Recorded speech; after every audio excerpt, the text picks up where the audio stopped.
ஓட்டுநர் சொந்தங்களுக்கு வணக்கம். இந்த பதிவு ஓட்டுநர்களுக்கான பதிவு. கவனமா பாருங்க நண்பர்களே. என்ன தகவல் அப்படின்னு கேட்டா, இன்னைக்கு ஒரு நியூஸ் வந்திருக்கு.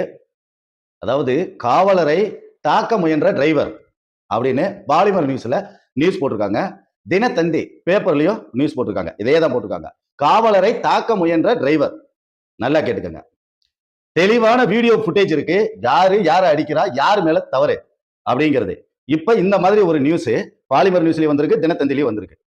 கிட்டத்தட்ட ஒரு 20-25 நாட்களுக்கு முன்னாடி இந்த கடலூர் பகுதிகளில் லாரியில போறவங்க வர்றவங்க அவங்க கிட்ட வழிபறி பண்றாங்க அப்படின்னு சொல்லி என்கவுண்டர்ல ஒரு 3 பேரை சுட்டு கொண்டதா ஒரு நியூஸ் நம்ம பார்த்தோம். நியூஸ் தான் பார்த்தோம்.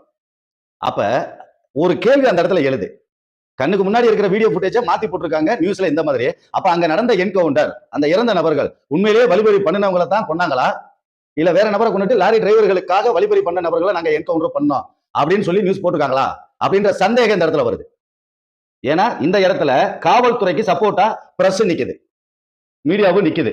அப்ப அந்த இடத்துலயும் காவல்துறைக்கு சப்போர்ட்டா நிக்காதுன்ற சந்தேகம் ஏன் எழும்பாது அப்படின்ற கேள்வி வருது நண்பர்களே. நீங்களே யோசிச்சு பாருங்க. கண்ணுக்கு முன்னாடி வீடியோ ஃபுட்டேஜ் இருக்கு. அந்த வண்டியில இருக்கிற வீடியோ ஃபுட்டேஜ் அந்த ஓனர் தான் எடுத்தே கொடுத்திருக்காரு. அதையே போட்டு மென்ஷன் பண்ணி அதுல காவலர் தான் ஒரு ஓட்டுநரை அடிக்கிறாரு, ஆம்பளையா இருந்தா இறங்கி வாடாங்கிறாரு. அவர் பேசுற வார்த்தைகள்லாம் அந்த வீடியோவிலே பதிவாயிருக்கு. ஒரு டிரைவரா வாடா அப்படின்னு கூப்பிடுற அளவுக்கு ஒரு காவலர் இருக்காரு. அவ்வளவு தெளிவான ஒரு வீடியோவைய காவலரை தாக்க முயன்ற டிரைவர் அப்படின்னு போட்டிருக்காங்க. இது எந்த மாதிரியான ஒரு சூழ்நிலை அப்படிங்கறத முதல்ல நாம புரிஞ்சுக்கணும். அப்ப யாருக்கு துணை போறா? அதிகார வர்க்கமும் பிரஸ் மீடியாவும் அவங்களுக்கு துணையா நிக்குதா? அப்ப சாமானிய மனிதனுக்கு யாருமே துணைக்கு இருக்க மாட்டாங்களா அப்படின்ற கேள்வி இந்த இடத்துல வருது.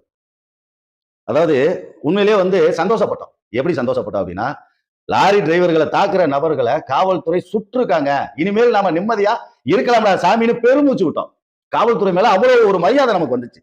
ஆனா இன்னைக்கு நடந்திருக்கிற சம்பவத்தை பார்க்கும்போது பயமா இருக்கு. அன்னைக்கு காப்பாத்தினதா சொன்ன அதே காவல்துறை இன்னைக்கு ஒரு ஓட்டுநரை, தவறே இல்லாத ஒரு ஓட்டுநரை அடிக்கும் போது அப்ப நம்ம பாதுகாப்பா இருக்கமா, பாதுகாப்பு இல்லாம இருக்கமா அப்படின்ற ஒரு சந்தேகம் வருது. இதுல எதை நம்புறது, எது உண்மை?